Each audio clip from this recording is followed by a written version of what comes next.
Canadian wealth can be grouped into 7 levels, and most of us have no idea which one we're actually standing on, so we just assume we're behind.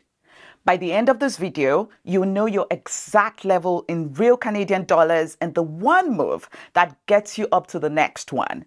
And the gap between the level most people would call comfortable and the level that's actually rich. It is so much bigger than you think. I'm Toyin, a CPA and MBA with years of real client work behind me. I'm glad you're here. We're going to climb all 7 levels, lowest to highest, with the real numbers on each one. And the only number you need is your net worth, which just means everything you own minus everything you owe. That's it. Add up what you've got, subtract what you owe on it, and the number you're left with is the one that puts you on a rung. If you like money explained calm and clear like this, that's the whole idea behind my free Sunday email. One small money idea every Sunday and nothing else. You can go to cpamoneymentor.com/moneyletter. It's right there on the screen, or just click the link in the description. Here's why many of us feel broke, even when we're doing fine. We're not measuring ourselves against the middle. We're measuring ourselves against the very top. The person with the paid off house and the cottage and the boat. And then we feel like we've failed. You didn't fail. You've just been holding your number up against a rung that almost nobody in this country is standing on. So let's find the rung you're actually on. It's usually higher than you think. Level 1 is getting started, and it actually covers 2 kinds of people. So let me give each of them their moment because they are in very different spots. The first group is anyone underwater. That means your debts are bigger than everything you own. So your net worth is below 0. And if that's you, I want to be really clear. This is the most normal thing in the world. You are not alone. Student loans, a car loan, a line of credit after a rough year. Getting yourself up to 0 is not a small thing. It is the whole first climb, and it counts. The second group is everyone from 0 up to about $100,000. You're above the water now and building. The emergency fund exists. The debt is shrinking. There's something in the TFSA. This is a stretch where the math quietly starts working for you instead of against you, and almost nobody notices the exact month it flips. 2 moves from here, and they work whether you are below 0 or just above it. First, kill the most expensive debt. Throw everything you can at the highest interest debt, the 20% plus credit cards, and pay just the minimum on everything else. Then tuck a small cushion aside so one bad month doesn't drag you back under. Second, and this is the one people forget, grow your income. You can only cut a budget so far, but the money coming in has no ceiling. Ask for the raise, pick up extra hours or a side gig, sell the things around the house that you're not using, then point every extra dollar straight at the debt, not at your lifestyle. More income gets you off this level faster than penny pinching ever will. Now level 2. Level 2 is building.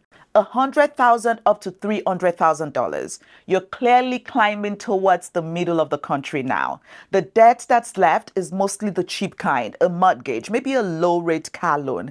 And your investments are starting to be real money, not just a few $100 in an account you forget about.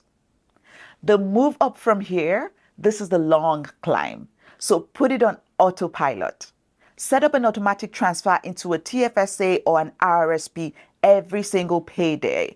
Keep the fees low. And if you own your own place, let the mortgage build equity in the background. You won't feel this working month to month. You'll feel it a few years from now, all at once. Level 3 is the middle of the country. This rung runs from about $300,000 to the median. And here's that real number. The median Canadian family has a net worth of $519,700. Half of all families are above that line, half are below it. Cross it and you're officially in the top half. So do it with me right now. Everything you own, house included, minus everything you owe. Where does your number land? Most people guess way too low because their house has been doing the quiet work in the background for years and they never noticed. Now, you'll see other videos throw around average net worth, and the average is a much bigger number. Here's why you should ignore it. The average gets dragged way up by a handful of extremely wealthy families.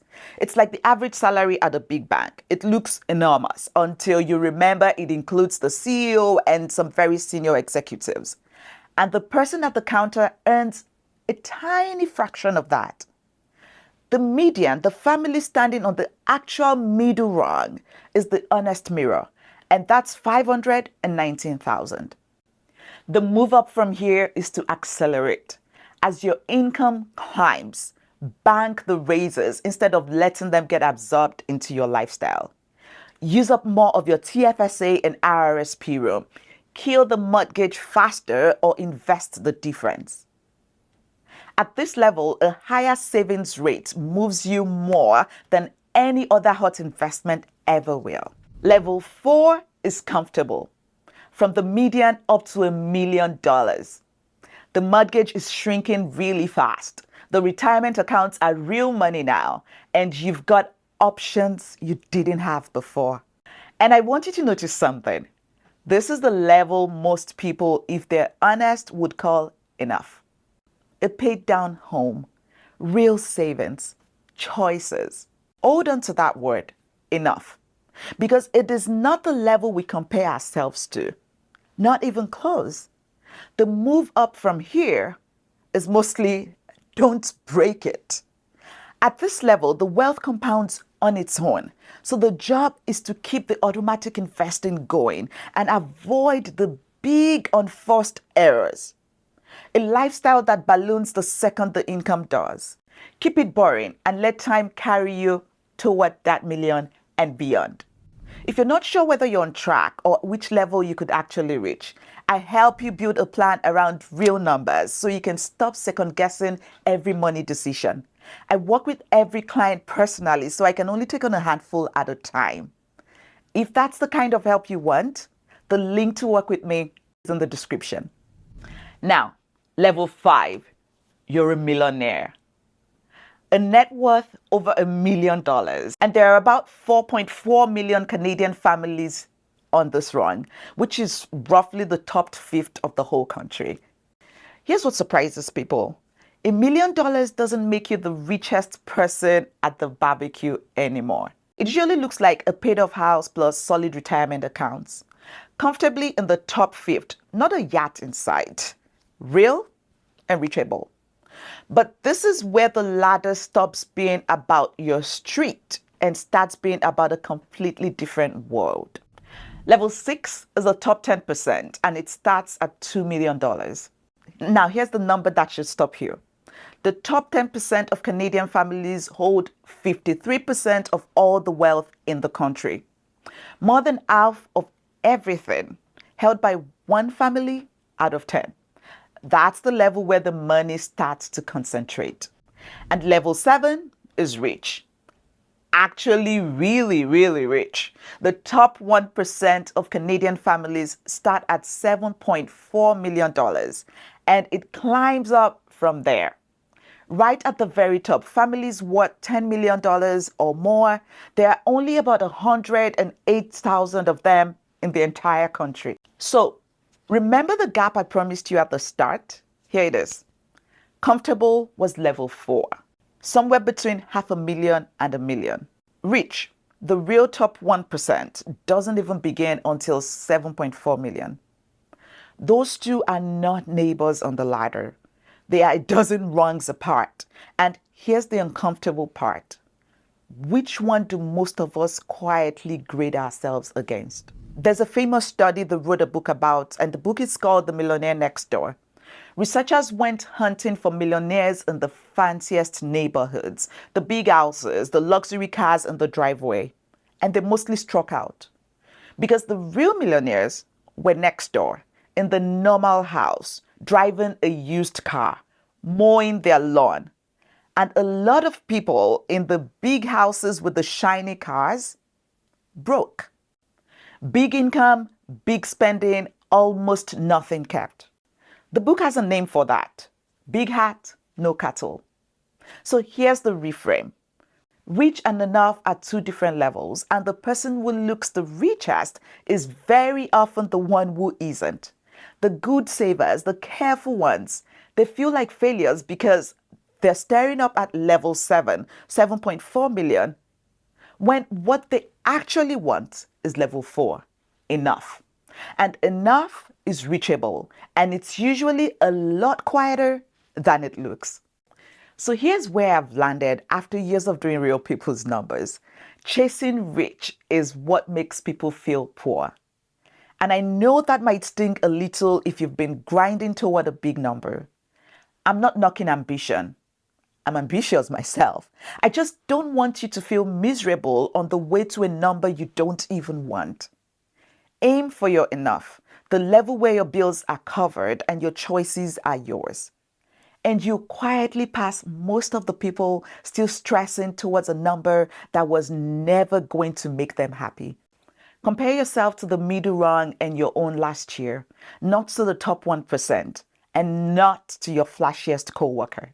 So here's what to do with all this. 3 quick steps. 1, find your level. Add up your net worth, own minus O, house included, and match it to the 7 levels on the screen. 2, pick your next level, not level 7, the one single rung right above where you're standing today. That's the only one that matters this year.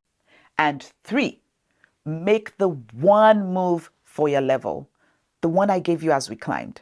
Getting started, it's killing the most expensive debt and growing your income. Building, it's automating your investing. In the middle, it's banking your raises. You don't need all the moves at once. You need the one that gets you off your rung and onto the next. 7 levels. You know yours now in real dollars, and you know the next one. You were never behind. You were just aiming at the wrong rung. If you want to know the net worth of the top 1, 10, and 25%, watch this video next. Thank you so much for watching, and I'll see you in the next video.